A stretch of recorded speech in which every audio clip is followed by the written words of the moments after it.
আসসালামু আলাইকুম। সবার আগে বাছাই করা ১০টি আন্তর্জাতিক খবর জানিয়ে দেব। প্রথমেই থাকছে শিরোনাম। তবে তার আগে অনুরোধ থাকবে ভিডিওটিতে একটি লাইক দিবেন।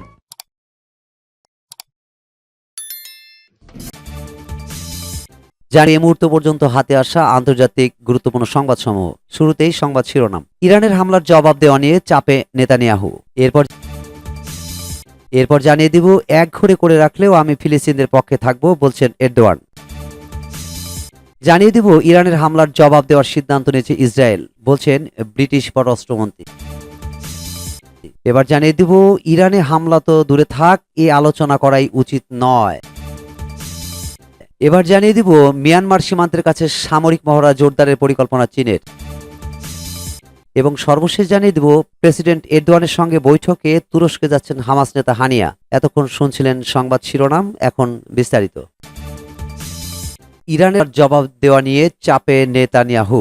শনিবার রাতের ওই হামলার পর সোমবার পর্যন্ত নেতানিয়াহু তার যুদ্ধ মন্ত্রিসভার সঙ্গে দুইবার বৈঠক করেছেন। ফোনে কথা বলেছেন যুক্তরাষ্ট্রের প্রেসিডেন্ট জো বাইডেনের সঙ্গে। প্রথমবারের মতো ইসরায়েলের ভূখণ্ডে সরাসরি হামলা চালিয়েছে ইরান। তেল আবিব কিভাবে তার জবাব দেবে সে প্রশ্ন সবার মনে। ইসরায়েলের যুদ্ধ মন্ত্রিসভা এখন পর্যন্ত তাদের পরবর্তী পদক্ষেপের বিষয়ে কোনো ধরনের ইঙ্গিত দেয়নি। এদিকে যুক্তরাষ্ট্র সহ মিত্র দেশগুলো চাইছে এক্ষেত্রে ইসরায়েল সংযম প্রদর্শন করুক, নতুবা পুরো মধ্যপ্রাচ্য জুড়ে যুদ্ধ ছড়িয়ে পড়ার মারাত্মক ঝুঁকি রয়েছে। ইরান গত শনিবার ইসরায়েলকে লক্ষ্য করে ৩ শতাধিক ড্রোন ও ক্ষেপণাস্ত্র ছোড়ে, যদিও সেগুলো ৯৯% ইসরায়েলের ভূখণ্ডে পৌঁছানোর আগেই ধ্বংস করা হয়। গত ১ এপ্রিল সিরিয়ায় ইরানের কনসুলেটে ড্রোন হামলার জবাব দিতে ইরান এই হামলা চালানোর কথা জানিয়েছে। ইসরায়েল ইরানি কনসুলেটে হামলার দায় স্বীকার করেনি, তবে তারাই ওই হামলা চালিয়েছে বলে বিস্তৃতভাবে ধারণা করা হয়। চিরশত্রুর হামলার শিকার হওয়ার পরও বিষয়টি নিয়ে খুব বেশি কথা বলছেন না ইসরায়েলের প্রধানমন্ত্রী বেনিয়ামিন নেতানিয়াহু, যেটা তার স্বভাব বিরুদ্ধ। তিনি এখন পর্যন্ত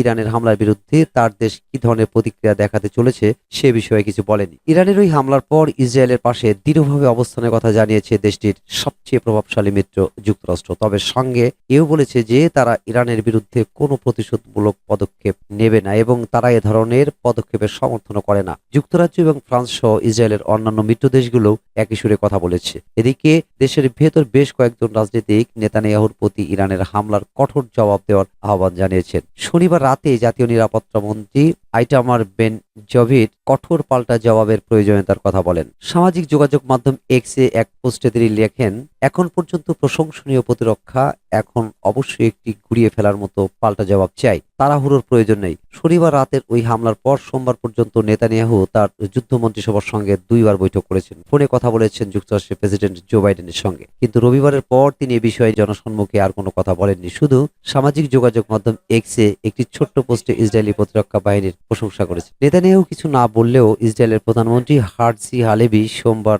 সেনাবাহিনীকে উদ্দেশ্য করে বলেছেন, ইরানের হামলার জবাব দেওয়া হবে, তবে তিনি কখন বা জবাব দেবেন কেমন হবে সে বিষয়ে কিছু বলেননি। তেল আবিব বিশ্ববিদ্যালয়ের ইরান বিষয়ক গবেষক রাজ জিমত বলেন, নজিরবিহীন এই হামলার কারণে এটির জবাব দেওয়া নিয়ে গত ৪৮ ঘন্টার বেশি সময় ধরে ইসরায়েলি সরকার প্রচন্ড চাপে রয়েছে। এমনকি যদি তারা একটি পূর্ণমাত্রার যুদ্ধে জড়িয়ে পড়তে নাও চায়, তারপরও এই হামলার একটি নির্দিষ্ট এবং তাৎক্ষণিক প্রতিক্রিয়া জানানোর চাপ তারা এড়িয়ে যেতে পারবে কিনা সে বিষয়ে আমি চিন্তিত নই। এক্ষেত্রে যদি আমার মতামত নেওয়া হয়, তবে আমি দায় স্বীকার না করে ইরানে ইসরায়েলের কিছু কর্মকাণ্ড দেখা পছন্দ করব। যুক্তরাষ্ট্র, যুক্তরাজ্য, ফ্রান্স এবং এমনকি আঞ্চলিক মিত্র জর্ডান ইসরায়েলকে ইরানের হামলা প্রতিহত করতে সাহায্য করেছে। যদি তারা সাহায্য না করত, তবে অত্যাধুনিক আকাশ সুরক্ষা ব্যবস্থা আয়রন ডোম নিয়েও এতটা সফলভাবে ইসরায়েল নিজেদের প্রতিরক্ষা করতে সক্ষম হতো না। ইসরায়েলকে প্রতিরক্ষায় সহায়তা করা ওইসব পশ্চিমা দেশও তেল আবিবকে উত্তেজনা না বাড়াতে সতর্ক করেছে। এমনকি ইরানও বলেছে তারা এই হামলার পর বিবাদের অবসান হয়েছে বলে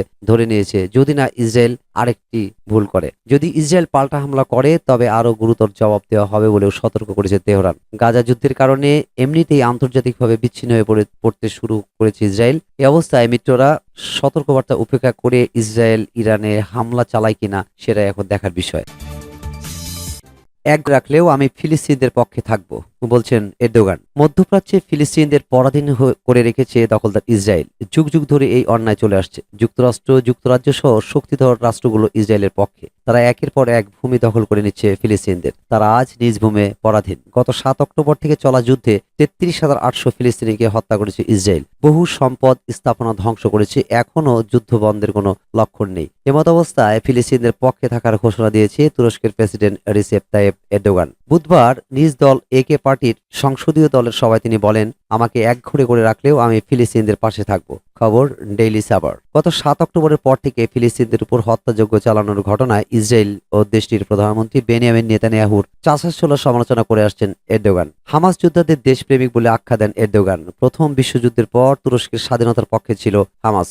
এরদোগান বলেন, হামাসের পক্ষের কথা বলার কারণে আমাকে মূল্য দিতে হতে পারে, কিন্তু আমি মনে করি গোটা দুনিয়ার আসল সত্যিটা জানা উচিত। আমি ফিলিস্তিনদের পক্ষে লড়ব, তাদের পক্ষে কথা বলবো, এমনকি যদি আমাকে একা করেও দেওয়া হয়। এরদোগান সরকারের সুসম্পর্ক রয়েছে হামাসের সঙ্গে, যারা গাজা উপত্যকা শাসন করছে। কিছু ইউরোপীয় দেশ এবং যুক্তরাষ্ট্রের মতো তুরস্ক হামাসকে সন্ত্রাসী সংগঠন মনে করে না। এ প্রসঙ্গে তুর্কি প্রেসিডেন্ট বলেন, আমরা একমাত্র সাহসী জাতি যারা হামাসকে স্বাধীনতাকামী সংগঠন মনে করি। যারা হামাসকে সন্ত্রাসী সংগঠন তকমা দিয়ে ইসরায়েলের পক্ষে দাঁড়িয়েছে, তাদের উদ্দেশ্যে বলতে চাই, তুরস্ক সর্বদা ফিলিস্তিনদের পক্ষে থাকবে, তাদের স্বাধীনতা আন্দোলনে সমর্থন দেবে।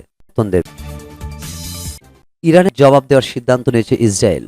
ব্রিটিশ পররাষ্ট্রমন্ত্রী ডেভিড ক্যামেরন বলেছেন, এটা পরিষ্কার যে ইসরায়েল ইরানের ড্রোন ও ব্যালিস্টিক ক্ষেপণাস্ত্র হামলার জবাব দেওয়ার সিদ্ধান্ত নিয়েছে। ক্যামেরন বলেন, তিনি আশা করছেন ইসরায়েল এমনভাবে প্রতিশোধ নেবে যাতে উত্তেজনা খুব না বাড়ে। ইসরায়েলের সাংবাদিকদের সঙ্গে আলাপকালে ক্যামেরন বলেন, এটা পরিষ্কার যে ইসরায়েলিরা পদক্ষেপ নেওয়ার সিদ্ধান্ত নিয়েছে। আমরা আশা করি তারা এমনভাবে এটি করবে যা উত্তেজনা বাড়াবে না। তিনি বলেন, ব্রিটেন ইরানের বিরুদ্ধে সমবেত নিষেধাজ্ঞা দেখতে চায়। G7 এর পক্ষে থেকে তাদের একটি স্পষ্ট দ্ব্যর্থহীন বার্তা দিতে হবে। গত 1 এপ্রিল দামেস্কে ইরানের একটি কূটনৈতিক ভবনে ইসরায়েল হামলা করে। এর প্রতিশোধ হিসেবে গত 13 এপ্রিল প্রথমবারের মতো সরাসরি ইসরায়েলে হামলা চালায় ইরান। ওই দিন ইসরায়েলের সামরিক বাহিনীর বিভিন্ন স্থাপনা ও ঘাঁটি লক্ষ্য করে শত শত ড্রোন ও ক্ষেপণাস্ত্র ছোড়ে ইরানের সামরিক বাহিনী। ইরানের এই হামলার ঘটনায় মধ্যপ্রাচ্যে তুমুল উত্তেজনা তৈরি হয়েছে। ইসরায়েল বলেছে তারা ইরানে পাল্টা হামলা করবে। হামলার বিভিন্ন বিকল্প নিয়ে আলোচনা করতে বুধবার ইসরায়েলের যুদ্ধকালীন মন্ত্রিসভা বৈঠক করছে। এদিকে ইসরায়েলের যে কোনো ধরনের হামলা মোকাবেলায় ইরানের সামরিক বাহিনী প্রস্তুত রয়েছে বলে জানিয়েছে তেহরান। দেশটির বিমান বাহিনী বলছে, ইসরায়েলের যে কোনো পদক্ষেপ মোকাবেলায় তারা প্রস্তুত রয়েছে। বুধবার ইরানের সশস্ত্র দিবস উপলক্ষে তেহরানে এক সামরিক প্যারেডে অংশ নিয়ে প্রেসিডেন্ট ইব্রাহিম রাইসি বলেছেন, আমাদের মাটিতে ইহুদিবাদী ইসরায়েলের যে কোনো ধরনের হামলার কঠোর জবাব দেওয়া হবে। সূত্র আল জাজিরা। ইরান করা তো দূরে থাক, এ আলোচনা করাই উচিত নয়। আর্মস কন্ট্রোল অ্যাসোসিয়েশনের নন প্রলিফারেশন নীতি সংক্রান্ত পরিচালক কেলসি ড্যাভেনপোর্ট জানিয়েছেন, ইরান পারমাণবিক অস্ত্র নির্মাণের দ্বারপ্রান্তে। তারা এখন খুব দ্রুত পারমাণবিক বোমা নির্মাণ করতে সক্ষম। তিনি সতর্ক করে বলেন, ইরানের পারমাণবিক স্থাপনায় হামলা চালালে হিতে বিপরীত হতে পারে। তিনি আরো বলেন, ইরানের পারমাণবিক স্থাপনার বিরুদ্ধে হামলা চালানোর বিষয়টি আলোচনার টেবিলে আসাই উচিত নয়। ড্রোন ও মিসাইল হামলার জবাবে পারমাণবিক স্থাপনায় হামলা চালানো একটি বেপরোয়া ও দায়িত্বজ্ঞানহীন পদক্ষেপ হবে। এতে আরো বড় আকারে আঞ্চলিক সংঘাত ছড়িয়ে পড়ার সম্ভাবনা তৈরি হবে। গত 1 এপ্রিল সিরিয়ার রাজধানী দামেস্কে ইরানি কনসুলেটে বিমান হামলা করে ইসরায়েল। এতে ইরানের বিপ্লবী গার্ড বাহিনীর IRGC আল কুদস ফোর্সের 2 শীর্ষ জেনারেল সহ সব মিলিয়ে 11 জন নিহত হন। ইসরায়েল আনুষ্ঠানিকভাবে এই হামলার দায় স্বীকার না করলেও ইরান ইসরায়েলকে দায়ী করে। সেই হামলার প্রতিশোধ নিতেই গত রোববার ভোররাতে ইসরায়েলে 300টিরও বেশি ড্রোন ও ক্ষেপণাস্ত্র নিক্ষেপ করে তেহরান।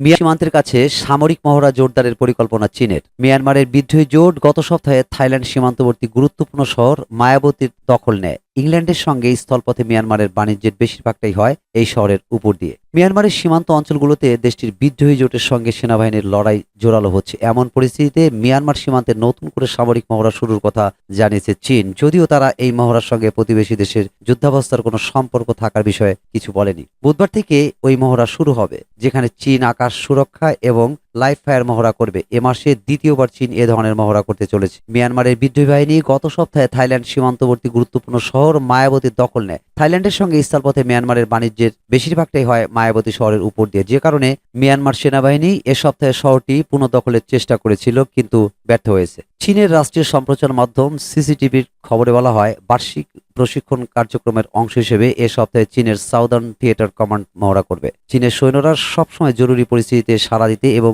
জাতীয় সার্বভৌমত্ব, সীমান্ত স্থিতিশীলতা এবং জনগণের জানমালের নিরাপত্তা দৃঢ়ভাবে রক্ষা করতে প্রস্তুত থাকে। 2021 সালের ফেব্রুয়ারিতে রক্তপাতহীন অভ্যুত্থানের মাধ্যমে মিয়ানমারের ক্ষমতা দখল করে দেশটির সেনাবাহিনী, কিন্তু তারপর দেশের পরিস্থিতি পাল্টে যেতে শুরু করে এবং জান্তা সরকারের হাত থেকে ধীরে ধীরে ক্ষমতার লাগাম বেরিয়ে যাচ্ছে। গত বছর অক্টোবরে জান্তা বিরোধীরা দেশটির প্রত্যন্ত অঞ্চলে আগে থেকেই সক্রিয় নানা আদিবাসী বিচ্ছিন্নবাদী গোষ্ঠীর সঙ্গে জোট গঠন করে মিয়ানমার সেনাবাহিনীর বিরুদ্ধে সর্বাত্মক যুদ্ধ শুরু করে, যে যুদ্ধে তারা বেশ খানিকটা অগ্রসর হয়েছে এবং মিয়ানমারের বেশ কয়েকটি সীমান্ত অঞ্চলের ও শহরের দখল পেয়েছে। তবে যুদ্ধের কারণে বহু বেসামরিক মানুষ প্রতিবেশী দেশগুলোতে পালিয়ে যেতে বাধ্য হচ্ছে। চীন মধ্যস্থতাকারী হিসেবে উভয় পক্ষের সঙ্গে আলোচনার মাধ্যমে প্রতিবেশী দেশটিতে শান্তি ফেরানোর চেষ্টা করছে। বেইজিং এবছর জানুয়ারিতে একটি যুদ্ধবিরতি আলোচনাও শুরু করতে পেরেছে। তারপর থেকে মিয়ানমারের চীন সীমান্তবর্তী অঞ্চল বাকি দেশের চেয়ে তুলনামূলকভাবে শান্ত হয়ে আছে।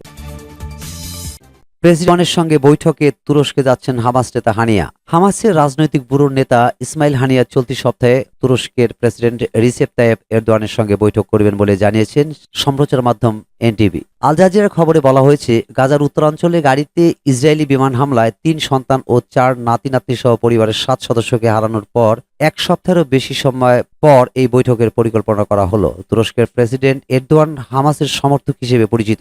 ইসরায়েল 7 অক্টোবর গাজায় যুদ্ধ শুরুর পর এরদোয়ান নেতানিয়াহুর তীব্র সমালোচনা করে বক্তব্য দিয়েছেন। গাজায় একাধিকবার ত্রাণ ভর্তি জাহাজও পাঠিয়েছে তুরস্ক। এরদোয়ান হামাস নেতা ইসমাইল হানিয়ার সঙ্গে বৈঠকের তথ্য নিশ্চিত করেছেন। তিনি বলেন, আমি সপ্তাহান্তে প্যালেস্টাইনের নেতাকে স্বাগত জানাবো। আমরা বেশ কয়েকটি বিষয় নিয়ে আলোচনা করব।